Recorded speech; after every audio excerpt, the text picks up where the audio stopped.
نماز پڑھو 5 وقت. میں ساری زبانیں سمجھتا ہوں, پشتو پنجابی ساری میرا رب زبانیں سمجھتا ہوں. کوئی لمبی چوڑی زیادت نہیں. نماز پڑھو تو ہاتھ اٹھاؤ.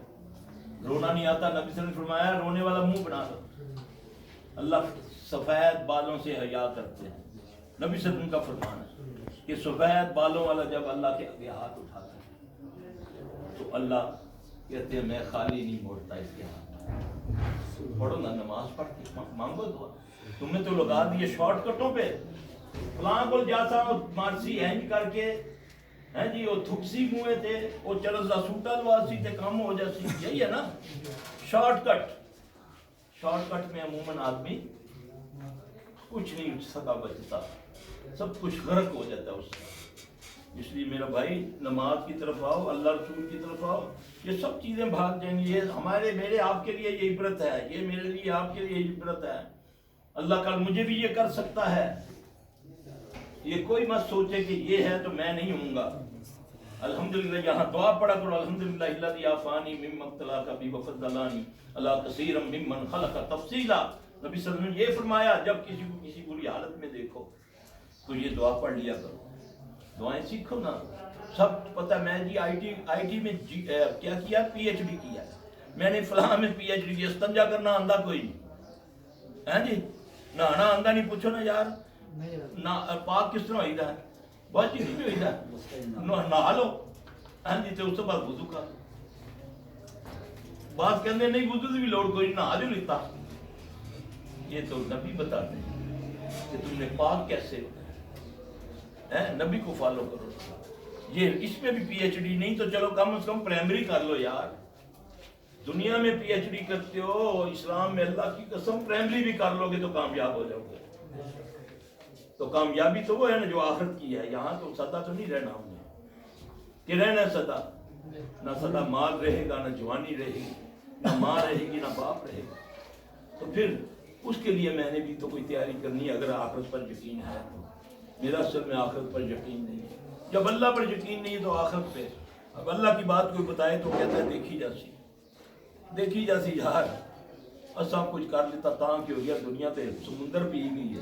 تو میں ہم سائے دا کیا کیتا ہے, ایک فٹ ہی ہے نا, پلاٹ ہی سیدھا کیتا ہے نا. اب تک لائسنس نبی صلی اللہ علیہ وسلم ایک بالش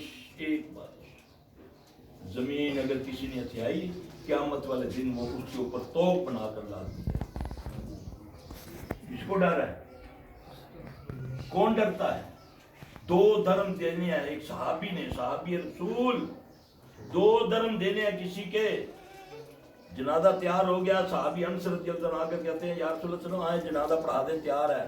آپ نے فرمایا تم پڑھ لو میں نہیں پڑھوں گا. یا رسول اللہ خیریت؟ آپ نے فرمایا 2 دھرم دینے ہیں اس نے فلاں کے, میں نہیں پڑھوں گا. یا رسول اللہ میں اس کے ادا کر دوں گا, آپ پڑھ دیں. آپ نے پھر جنازہ پڑھا. پھر اس کے بعد 3 دن منڈی جاتے رہے اس کے پیچھے. ہاں بھی تم نے وہ 2 دھرم دیے کہ نہیں. یہ ہے فکر اس کو رحمت العالمین کو, جس کو اللہ نے مقام محمود عطا کر دیا, بتا دیا کہ تو اہل ہے مقام محمود کا, یعنی کہ جنت الفردوس سے اوپر جو مقام ہے. اس کے باوجود خوف یہ ہے کہ کہیں میں پھنس نہ جاؤں, میں کیا کرتا ہوں. اتنا گمان اپنے عمل پہ مطمئن ہونے والے برباد ہو جاتے ہیں. آج تم مسلمانوں کو تمہارے مسلمانی پر تمہیں مطمئن کر دیا گیا. بس یار بخشے جیسا نبی امتی ہیں, جو مرضی ہے بخشے جیسا. اب تم معاوضوں کے انتظار میں بیٹھے ہو اور کافر تم پر چڑھتا جا آ رہا ہے تمہارے اوپر.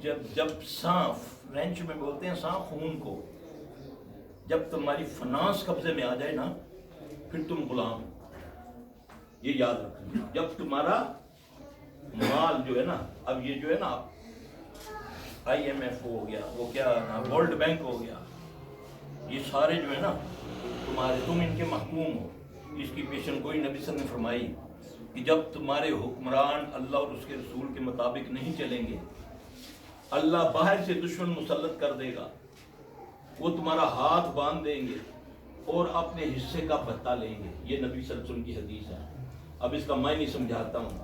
باہر سے تم پر دشمن مسلط ہو گیا سود کی شکل میں, تم اپنی مرضی سے کوئی پالیسی نہیں بنا سکتے, ہاتھ باندھ کے ہاں جی اپنے حصے کا بھتہ لے دے سود کی شکل میں.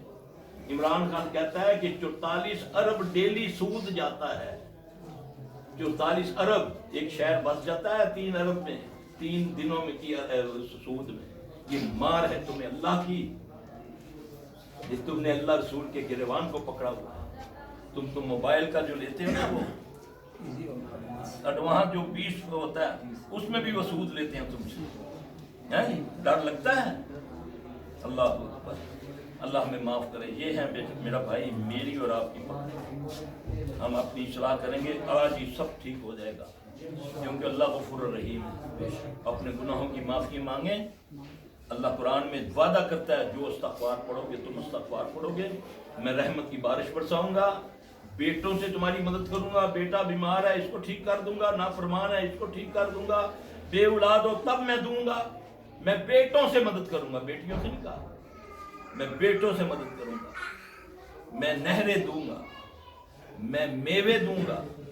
میں امن دوں گا. یہ وعدہ ہے. جاؤ سورہ نون جا کر پڑھ لو. یہ اللہ کا وعدہ ہے. استغفار پڑھیں ہم. استغفر اللہ پڑھو. اللہ سے دعا مانگو. جو کیا ہوا ہے اللہ ہمیں معاف کر دے.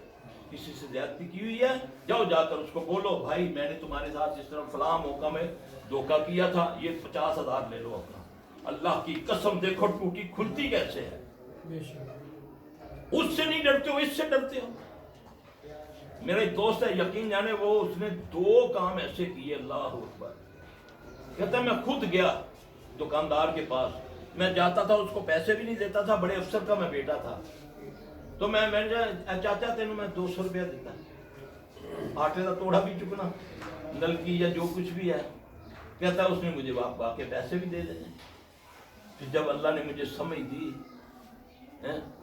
کوئی بندہ ملا اس نے مجھے کوئی ترغیب دی، مجھے میری صلاح کی، مجھے ایک دعا بتائی. میں نے یہ پڑھنا شروع کر دیا اللہم اکفنا بحلالک عن حرامک واغننا بفضلک من سواک. کہتا میں نے یہ پڑھنا شروع کیا. آج سلفی صاحب یہ دیکھیں میرا یہ حال ہے. کہتا میں نے حساب لگایا کہ اتنی پوری زندگی میں اتنا پیسے میں نے اس کے کیے ہوں گے. کہتا پیسے میں نے جیب میں ڈالے. میں اس کی دکان پہ چلا گیا. اس نے پہچانا بھی نہیں مجھے. میں نے بولا چاچا میں فلاں کا بیٹا ہوں. وہ ہاں بیٹا. چاچا میں گڈی بیٹھ جاؤں. گاڑی میں ابھی اپنی شاپ پہ آیا تھا. میں گاڑی میں بیٹھا. میں نے بولا چاچا میں معاف کر دیں. چاچا 1 لاکھ تقریباً 35,000 میں سے سوچ لایا ہے. اگر زیادہ معاف کر دیں جو اور منہ کہنا تو میں دے دینا. اگر میرے بولو زیادہ جا رہے تھے میں تیرے معاف کی. کہتا سلفی صاحب یہ میں نے کیا. بس اس کے بعد کرونا میں بھی وہ 2-3 لاکھ روپے روز کا کماتا ہے. پورا ٹیکس دیتا ہے. کوئی ہیرا پھیری نہیں کرتا. پھر اس طرح اللہ ٹوٹی کھولتا ہے. حق نہ مارو کسی کا حق مارو گے چاہے ہندو ہے یا کافر ہے نہیں چھوڑ. شہید کو بھی معاف نہیں ہے کردہ. فکر کیا کرو جو کسی کا لے لیا پہلے سوچ لو کہ یا اللہ اس نے میرا بھلا کیا اس کا بھلا کر. یہ نہیں کہ پہلے کیا چلا اللہ تو صحیح نہ تکی جاسی پھر لے لوے. پھر چیک کہتا ہے نا وہ چیک کہتا ہے مجھے ایک آیا بندہ میرے پاس 17 چیک لے کر. سلفی صاحب یہ دیکھیں یہ اس نے چیک دیے ہوئے ہیں فلاں وزیر کا یہ بندہ ہے. یہ بڑے جو اپنے آپ کو کہتے ہیں ہم بڑے ایماندار ہیں. کہتا وہ میں جب جاتا ہوں نہ تھانے دار میرا کوئی پرچہ کاٹتا ہے تو وہ کہتا ہے میں بتی بنا ہے. کہتا میں نے سلپیں بھی لگائی ہوئی ہیں. وہ کہتا ہے کر لا جو کر رہی میرا. اتنا بے خوف. شہید کو معاف نہیں ہے یار. کرتا تو شہید کو معاف نہیں ہے. پھر جب تک نبی صلی اللہ علیہ وسلم کی حدیث ہے کہ جب تک تم دل سے نہیں چاہو گے کہ میں نے اس کا ادا کرنا ہے پھر اللہ تیرا ثواب بنا دے گا. اللہ کی قسم کروڑوں کا بھی ثواب بنا دے گا. وہ دل کو جانتا ہے نا. جب کہنا دیکھی جیسی ہو یار لے جو لینا ہی اے لے. شلوار پہ کپڑا اٹھا کر کہتے ہیں اے لے کردہ. اتنی دلیری تھانوں کے اندر ایسا ہوتا ہے. پنچایتوں میں جب دیکھتے ہیں نا نہیں ہوئے کیس تھانے دار اندر کر دے. اس نے رام کھایا ہوا کہاں کرے گا تجھے اندر. تھانے میں تیرے منہ پر کہہ رہے اس کو کہہ چیک کے میرا اندر کر دے. اتنی بے خوفی پھر نہیں چھوڑتا. وہ رب ہے وہ مان لو وہ ہے. اللہ تعالیٰ ہمیں معاف کرے. اللہ ہم سب کی پریشانیاں